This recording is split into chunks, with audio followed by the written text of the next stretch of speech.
Hola, ¿cómo están? Este video es sobre el dukkha. Dukkha.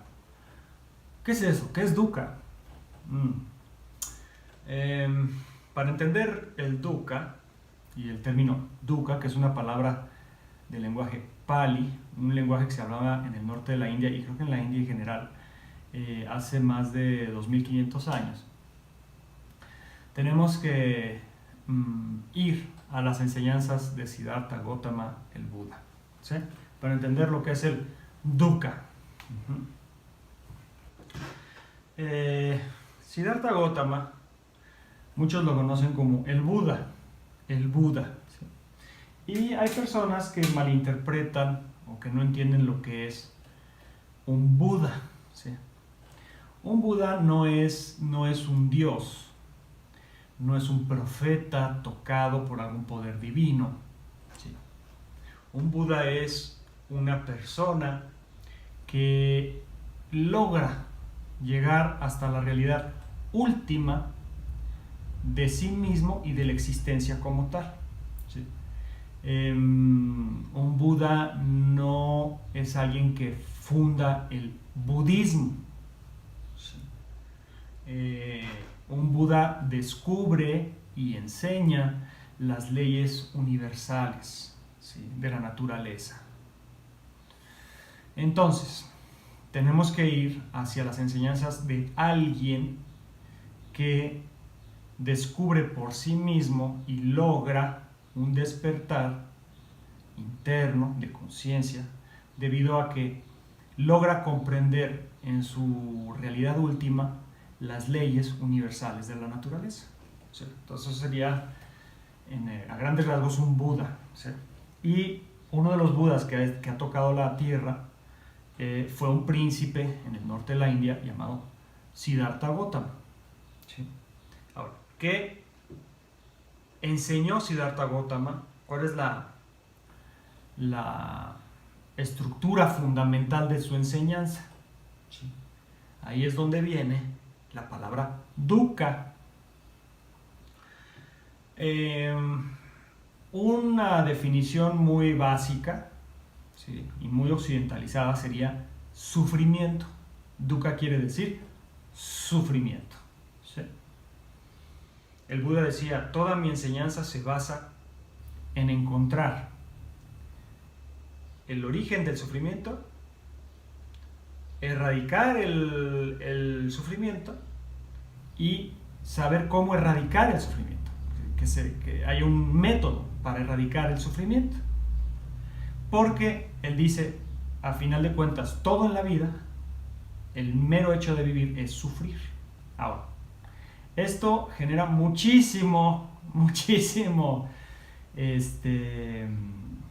genera mucha urticaria en el occidental, ¿sí? Genera mucho desasosiego, incluso se le ha catalogado al Buda, personas que no entienden las enseñanzas del Buda, incluso lo han catalogado como nihilista, ¿sí? Como un existencialista enfocado más del lado oscuro de la existencia, donde dice todo en la existencia es un sinsentido, todo en la existencia es somos, vamos a decir, abandonados o proyectados a un mundo caótico donde al único que venimos es a sufrir, ¿okay?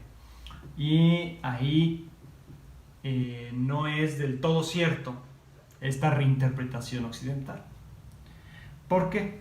Porque dukkha, yo les dije, la definición básica es sufrimiento. Pero vamos a una definición mucho más acertada, es ausencia de paz, ausencia de serenidad. O sea, estar en un estado de dukkha es estar en un estado de ausencia de paz, una ausencia de serenidad. Para el Dharma, la paz, la serenidad y la felicidad van juntas con pegada. No puede haber felicidad si no hay paz interna, si no hay armonía interna. No la puede haber, ¿sí? Entonces, el Buda dice, cuando nosotros llegamos a la existencia, nacemos. Empezamos un proceso donde empezamos a tener cada vez menos paz. y empezamos a tener un estado de insatisfacción existencial. ¿Sí? El ser humano no se siente satisfecho con casi nada, por eso quiere más, pide más. ¿Sí? Por eso el ser humano necesita cosas materiales, por eso el ser humano necesita estimulaciones constantes, estímulos, ¿sí? Ya sea a través de la comida, las drogas, el sexo, el entretenimiento, incluso el amor romántico, etc. El Buda no cataloga como malas, o sea, no entren en esta percepción occidental de pecado, castigo y recompensa, sino más bien, y de mal y bien, sino el Buda les dice, esto no es una cuestión moralista o moralina, es que una mente, un ser humano apegado a los estímulos, apegado a las cosas materiales, apegado, adherido, con necesidad de, es un ser que está reflejando una clara insatisfacción interna personal, ¿sí? Y tiene ausencia de paz, ausencia de armonía, y por lo tanto podríamos decir que no es feliz. Y incluso el Buda dice, esto no debe ser catalogado como esto es malo y lo otro es bueno. Buda se refiere en términos de esto es malsano, lo sano y lo malsano. O sea, lo que nos enferma y lo que nos da salud. ¿Sí? Y hay personas que se acostumbran a esta enfermedad, y la mayoría, de hecho, a la enfermedad de la necesidad, de yo necesito reconocimiento, necesito cosas materiales, necesito estímulos constantes, necesito. Y el Buda dice, bueno, la necesidad como tal no es mala, es inherente a la existencia, pero no es del todo sana. Eso creo que me entienden. Ahora, el dukkha, la ausencia de paz, la ausencia de armonía y por lo tanto la ausencia de felicidad. Y el Buda dice, toda mi enseñanza se fundamenta en la comprensión y la erradicación de dukkha, de la ausencia de paz, la ausencia de felicidad como tal. Ahora, él dice, ¿cómo podemos nosotros lograr paz interna? O sea, erradicar el dukkha, ya no estar por dentro insatisfechos, ya no estar por dentro en un estado constante de necesidad, ¿sí? Porque nos sentimos alienados, nos sentimos personas que no tienen sentido en la vida, sin significado, y más ahora en este mundo así como está. Estamos en un mundo lleno de hambrunas, guerras, desasosiego, depresiones, estrés. Es la sociedad del cansancio, como decía Byul Chul Han, o sea, es la sociedad de las personas que de tanto trabajar están quemadas ya internamente, ya no tienen tiempo ni para respirar o tienen tiempo para el dulce que el mismo sistema les da. O sea, la persona que entra al sistema a trabajar, todos estamos dentro del sistema porque todos dependemos del sistema económico, sociopolítico, cultural, etc.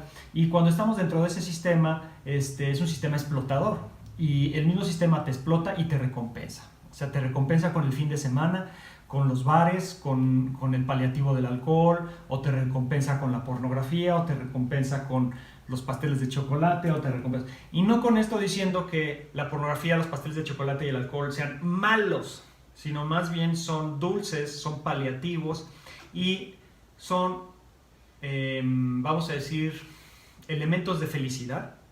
O sea, nos hacen felices, pero muy poco tiempo, y es una felicidad de muy mala calidad.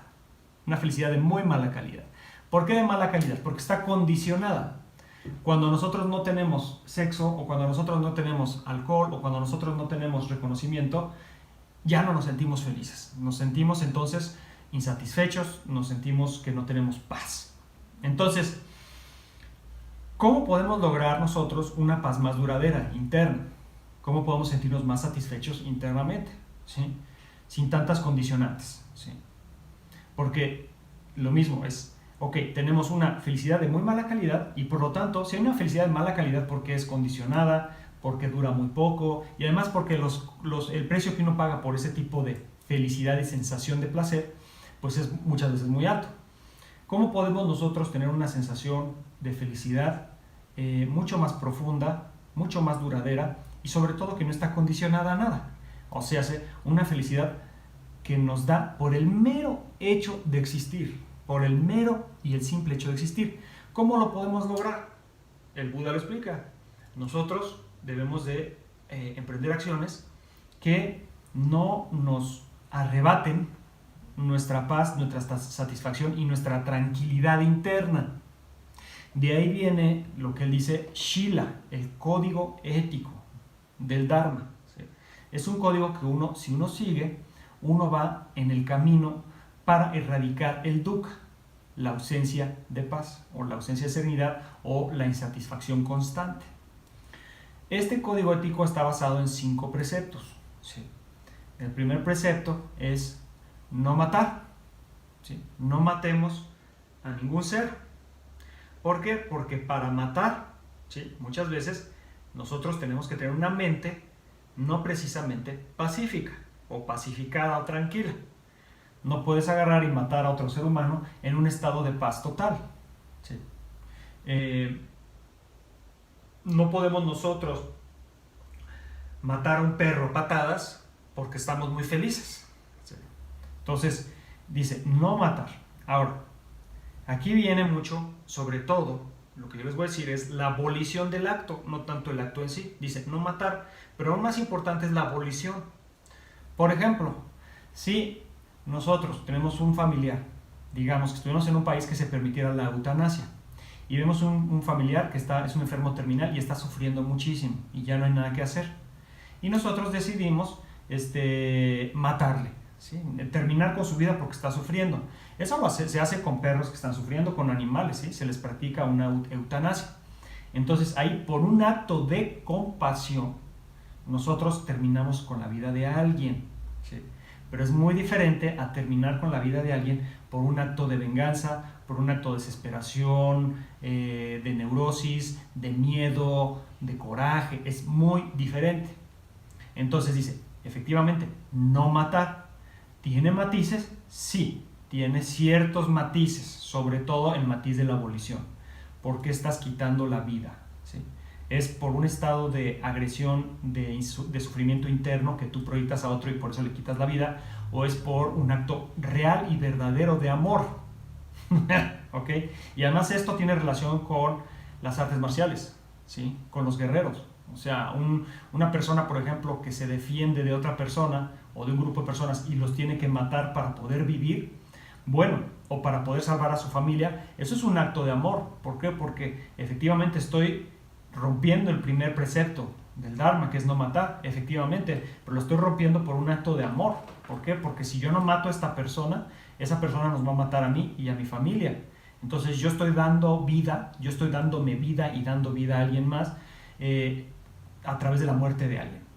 Ahora, esto es un escenario muy extremo. Si nosotros logramos equilibrar nuestra vida, ser personas inteligentes, o sea, lo que hemos hablado de defensa personal, etcétera, pues es raro tener que llegar a matar a alguien. ¿Sí? Pero bueno, esto es un punto importante que sí quería tocar. Bueno, el segundo precepto es no robar.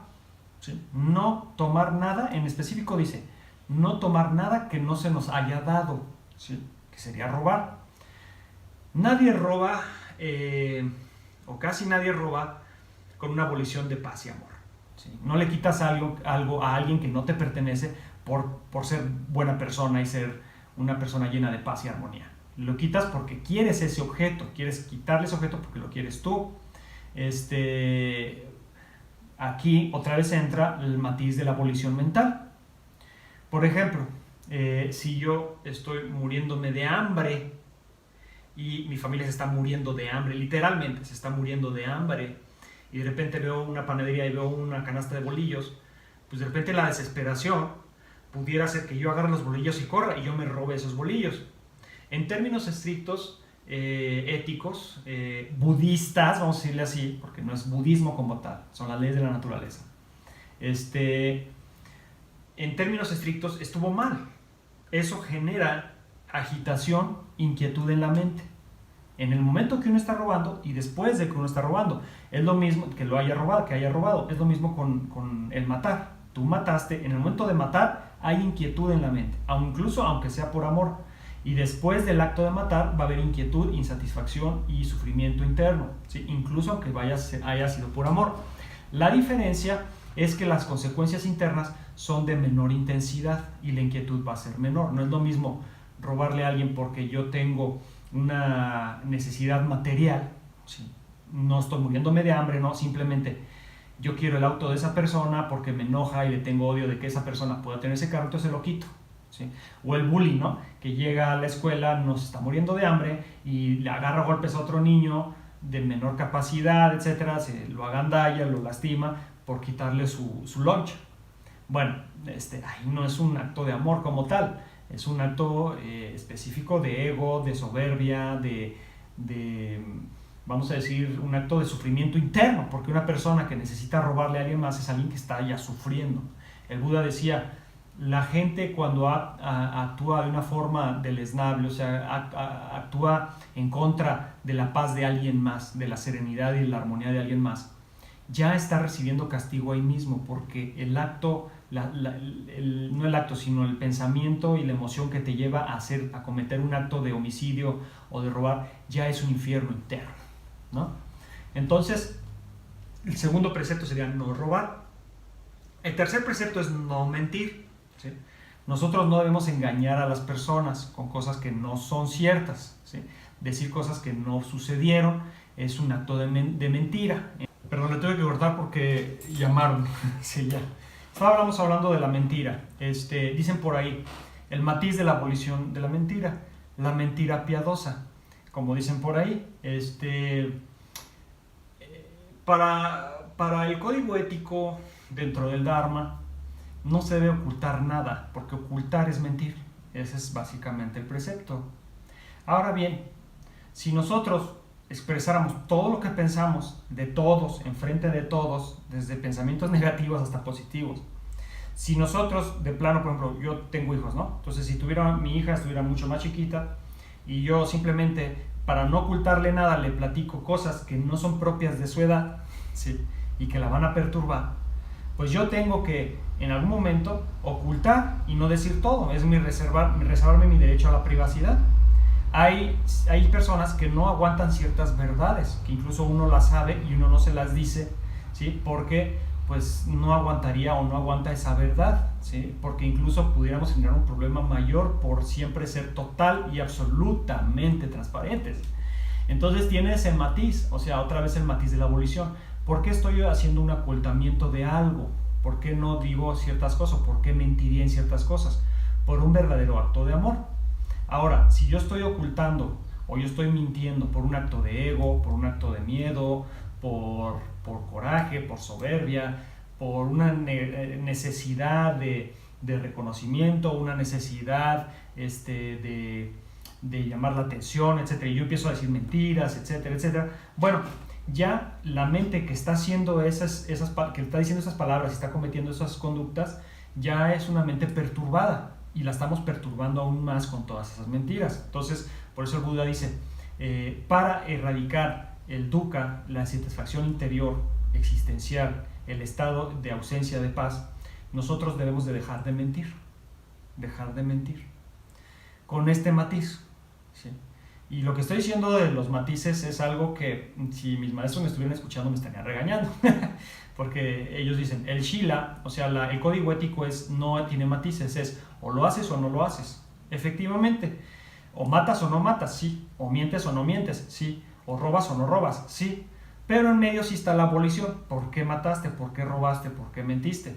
Y la abolición determina qué nivel de daño interno te vas a hacer. Si es una abolición negativa, vengativa, animosa, basada en la ignorancia, basada en el rencor, basada en el odio, basada en el miedo, etc., pues la consecuencia es mucho más deleznable o más triste que si nosotros lo hacemos por actos de amor. Ahora, el punto aquí es de que nosotros no debemos empezar a justificarnos. De bueno, yo miento, yo robo, yo mato, porque bueno, pues así es mi vida, así es como así es como me tocó vivir, y yo lo he hecho por amor a mis hijos, porque un sicario puede llegar y su trabajo puede ser, y hay sicarios así, van y ejecutan, destazan a una persona y luego llegan a casa y te dicen, bueno, es que este es mi trabajo, a mí me tocó, ese es mi trabajo, destazar, torturar personas, pero yo amo a mis hijos y lo hago por mis hijos para que mis hijos tengan que comer.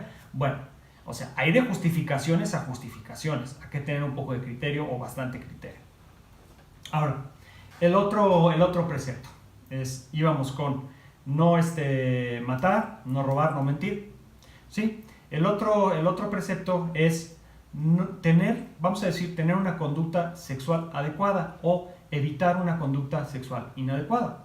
Si nosotros violamos, si nosotros abusamos, toqueteamos de una forma sexual a personas indefensas que no están en mutuo consentimiento de lo que nosotros queremos hacer, si nosotros seducimos con argucias, con manipulaciones psicológicas a personas que por ignorancia pudieran ser manipuladas para cometer actos sexuales, eso es una conducta sexual inadecuada, ¿sí?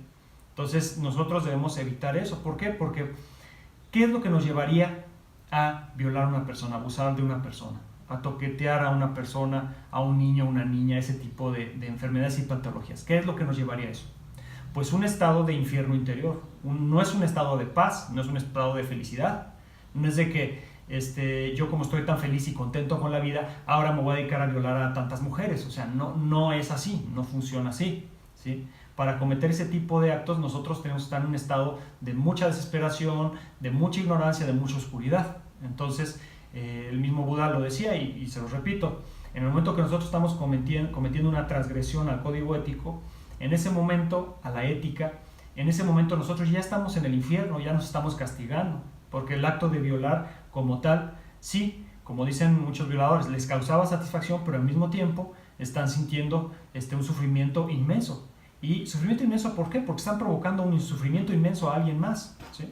Entonces el código ético en eso, en el precepto, de abstenerse de conductas sexuales inadecuadas, se refiere a eso. También tiene dentro de este precepto es pues no ser una persona infiel. ¿Infiel en qué sentido? No el infiel en el sentido moralino, sino infiel en el sentido de que si tú estás con tu pareja y luego te andas acostando con otras 4 o 5 mujeres, bueno, o 10 o etcétera, y no tienes, y eres una ¿cómo dicen? Aquí, una rama en el aire, o no, ¿cómo le dicen? O sea, andas de libertino, ¿no? ¿Qué sucede? Eso está reflejando una necesidad sexual, una necesidad sexual. Ok, ¿por qué tienes ese exceso, esa hipersexualidad y esa necesidad sexual? Seguramente porque te sientes vacío, te sientes vacía, te sientes insatisfecho con tu vida y necesitas llenar ese vacío con sexo. ¿Qué es lo que sucede? Yo se los puedo decir por experiencia, yo no estoy hablando, todo lo que estoy diciendo es por experiencia. Yo fui una persona, un mujeriego empedernido, ¿sí? ¿Y qué es lo que me dejó? Tantas experiencias sexuales con tantas mujeres. Honestamente me dejó una sensación de vacío, porque yo iba de una a otra y no me llenaba nunca, no me llenaba, por el contrario, me vaciaba existencialmente, me sentía más deprimido, me sentía más solo, más aislado. Entonces, hay muchas personas que cuando escuchan el precepto de la conducta sexual inadecuada y escuchan, bueno, hay que ser una persona que si estás con tu novia, pues nada más con tu novia, muchas personas luego, ay, ¿no? Ya la moralina, ay, me va a castigar Dios, el pecado, ay, sí, no. No, tiene que ver con una cuestión psicológica real, bioquímica incluso. Si tú te estás regando por todos lados, te sientes muy cansado. O sea, yo llegué a un punto donde estaba hecho un muerto viviente. Y no lo digo como yo tuve demasiado sexo y por eso. No lo digo como cuando yo le cuento esto a mis amigos, no manches, andabas con 4 mujeres al mismo tiempo, no juegues, ¿cómo le hacías? No, qué chingón. Le digo, no es chingón, ¿sabes por qué? Porque yo estaba ya chupado, seco, cansado, deprimido, con una sensación de vacío horrible, ¿sí? Entonces, no es recomendable, yo no se lo recomiendo. Entonces, hay que verlo desde esa perspectiva, ¿sí? No desde la perspectiva de que yo estoy siendo moralista y que ahora todas las mujeres no deben usar minifalda, o sea, ese tipo de cosas no, ¿sí? No reinterpreten, ¿ok? Y el último precepto, el quinto, es no tomar intoxicantes. No tomar intoxicantes, ni alcohol ni drogas, o nada que te estimule tu mente o la pendeje, la la tonte, la duerma, la anestesia, ¿ok? Y bueno, pues es evidente, si nosotros tenemos una mente anestesiada, entumida, apendejada, atarantada, pues nosotros no vamos a ser personas atentas, no vamos a ser personas conscientes, vamos a ser personas con relativa inconsciencia, vamos a ser muertos vivientes, vamos a ser zombies, ¿sí? Y se los dice alguien que tiene mucha experiencia en drogas y en alcohol. Si alguien ha tomado alcohol y se ha metido drogas, soy yo. Y ¿cuál es el resultado? El resultado yo no puedo decir que fue bueno, ¿sí? Nada más estaba en un estado anestesiado de existir y me sentía solo, me sentía triste, me provoqué ataques de pánico, me provoqué ansiedad, me provoqué muchas cosas por tanta drogadicción y tantas experiencias de ese tipo. Entonces, pues tiene razón también el Buda, debemos de abstenernos de tomar intoxicantes. Entonces, esa es la base ética, ¿sí? Es el fundamento. No matar, no robar, no mentir, no tener conductas sexuales inadecuadas y no tomar intoxicantes. En el caso de los últimos dos, es curioso porque tú puedes decir, bueno, hay matices, por ejemplo, en el sexo, en la cuestión, en la actividad sexual incorrecta, hay matices. Yo violé a esta mujer por compasión. O sea, no hay matices. Ahí no hay matices, ¿sí? No es de, pues es que estaba tan urgida que le hice el favor. Yo sí pensaba, ¿sí? Y la verdad es que no funciona así. O sea, ¿por qué? Porque generas una codependencia muy fea. O sea, las mujeres, yo como hombre hablando, no estoy siendo misógino ni nada, ¿no? Si fuera homosexual, pues hablaría de los hombres, pero soy heterosexual, pues hablo de las mujeres. Las mujeres, cuando buscan en un hombre satisfacción sexual, y uno por compasión y buena persona, mira esta pobre muchacha, sí, necesita sexo porque uno así empieza a pensar, uno justifica sus pendejadas, ¿no? ¿Qué pasa? Tú le generas una dependencia bien fea a la mujer, una codependencia física y emocional. Esa persona luego te necesita para ser feliz. Y entonces qué triste, porque, vamos, si es un nivel de felicidad, el nivel de felicidad, cuando estás con la persona con la que tú estás codependiente, te sientes feliz. Pero ¿qué pasa cuando no estás con esa persona o esa persona ya no quiere estar contigo? Es de los peores sufrimientos que hay, el mal de amores, ¿no? Es el de los peores sufrimientos que hay. Entonces, la codependencia, a final de cuentas, sí nos lleva a un nivel de ausencia de paz, ¿sí? Y en el caso de los intoxicantes, bueno, o sea, justificar que es que yo tomo mucho alcohol porque me ha ido tan mal en la vida y entonces yo tengo que tomar porque pues no aguanto ya mi realidad, mi existencia, ¿sí? O yo tomo alcohol por compasión a mí mismo o a los demás. Esas justificaciones son realmente estúpidas y aunque no lo crean, muchos alcohólicos o drogadictos dicen eso. Es que yo tomo drogas porque mi vida, yo era así, o sea, no, yo fui drogadicto porque a mí mi vida, mi infancia fue, bla, bla. Entonces como que quieres justificarlo como un acto de compasión hacia ti mismo, ¿no? O sea, necesito tomar drogas para estar tranquilo, para estar bien, porque de otra manera, como la vida me hizo tanto daño y como mis papás y mi realidad me hizo tanto daño, entonces ahora necesito estas drogas para sentirme bien. Y finalmente ahí no hay matices, o sea, no hay justificación para tomar drogas estimulantes que nos apendejen, nos atonten y que incluso nos lleven a realidades alternas o alteradas. E incluso estoy hablando de drogas psicotrópicas naturales que están basadas en curación o para curación, hongos alucinógenos, ayahuasca, peyote. Yo he comido todo eso, ¿sí? Y tiene cierto alcance a nivel neuronal, pudiera tener cierto alcance terapéutico, pero la realidad es que todos los estimulantes psicotrópicos, con chamán o sin chamán, a final de cuentas son un paliativo y una evasión de la realidad, porque la realidad como tal no necesita ser alterada, la realidad tal y como es perfecta. Entonces, bueno, ese es el fundamento ético y de conducta dentro del Dharma, que si nosotros llevamos a cabo este fundamento, nos puede llevar a un estado de ausencia, nos puede llevar a un estado de felicidad, ¿sí? Y nos puede eliminar la ausencia de paz. O sea, si nosotros nos sentimos inquietos, nos sentimos deprimidos, nos sentimos vacíos por dentro, nos sentimos insatisfechos con nuestra vida, ustedes analicen cuáles son de esos preceptos tú estás rompiendo, ¿sí? Tal vez tienes una conducta sexual inadecuada que te está llevando a un estado de depresión. Tal vez estás teniendo una conducta adictiva, y no nomás a las drogas, adictiva a la comida, adictiva a, no sé, incluso adictiva al amor, como una cuestión codependiente. O eres una persona que roba y que te gusta robar y que has robado y luego te sientes mal. ¿sí? O eres una persona que has matado, ¿sí? O que matas, ¿sí? Para vivir, pues no vas a tener mucha paz, que digamos. O eres una persona que miente todo el tiempo miente, pues no vas a sentirte en paz, ¿sí? Entonces, dice el Buda, este es el fundamento, es la base para empezar a caminar hacia la paz interna. Ahora, el Buda, lo interesante de esto es que no lo deja ahí, ¿sí? Porque muchas, vamos a decir, religiones, tanto el cristianismo, el islam, o sea, muchas religiones de alguna manera predican lo mismo, o sea, no hieras a otros, ¿sí? No mates, no robes, no mientas, ¿sí?